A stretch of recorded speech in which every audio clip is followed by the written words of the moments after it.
Ron in Queensland, Australia writes, and he says, "Dear Paul," why, dear Ron, thanks. "Audiophiles love your posts." Well, thank you, sir. "And I'm one of them. And I'm happy with my setup, but love to read reviews on gear that I'm not likely to buy. But why do the reviewers always use madly expensive reference setups to review, say, a mid or entry-level piece of equipment? Of course, that amp or table is going to sound amazing through reference gear. So for lesser beings like myself, it would be more beneficial to know what a mid-priced amp would sound like when matched with other mid-price components. It's comparing apples with apples. Your thoughts on this would be appreciated." Well, it's a really good point, Ron, and I've got a couple of thoughts about it. One, we could say that the better the reviewer's equipment, the more resolving the speakers, the more resolving the amplifier, the better to see or to hear what something sounds like. So imagine if we were going to review a CD player, okay? And I got a $200 budget CD player, and I'm going to play that, and I'm going to review it. Well, do I want to review it on a system that has no resolution or little resolution? Do I want to review it on something that isn't going to tell me how that's going to sound when I can hear everything? And that's what a resolving system does. And that's why reviewers use resolving systems to evaluate lower cost budget equipment, because they can hear, well, it doesn't have the transparency, it doesn't have the bottom end. And they know that because their system is so resolving. And that's critical. That's what we do here. I don't care if we're listening to Sprout, our little low-cost integrated amplifier, or if we're listening to the new, $15,000 BHK 600 amplifier.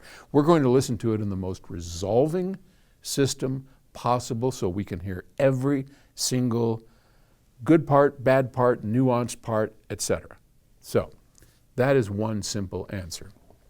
Now, from a practical standpoint, it doesn't make any sense, and I agree with you completely, okay?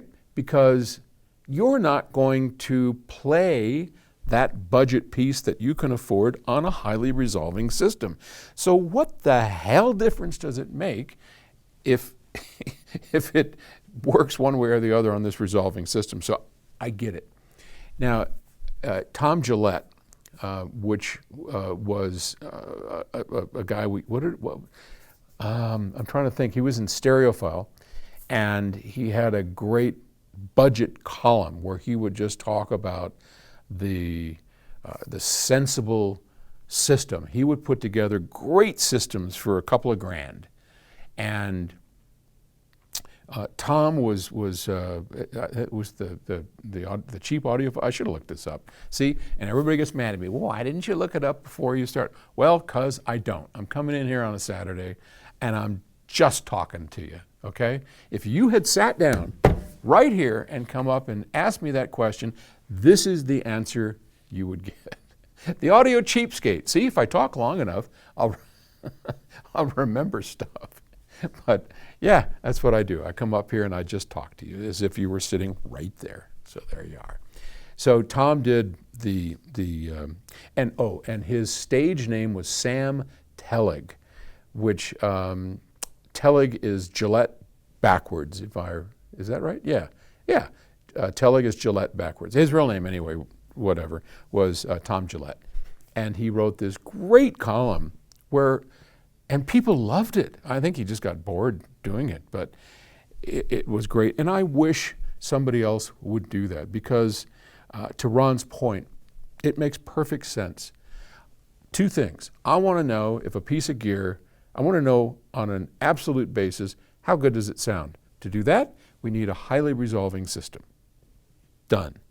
Now that I know that, how is that going to work in a budget system that it's likely to be used in? And there is where a hole exists in reviewing. And I wish somebody like Sam Tellig, Tom Gillette, would come back and do it. Maybe they're out there, and if they are, write me and I'll talk about it so that you can get some coverage on it. Okay? Thanks for the question. I'll talk to you later. See ya. Bye.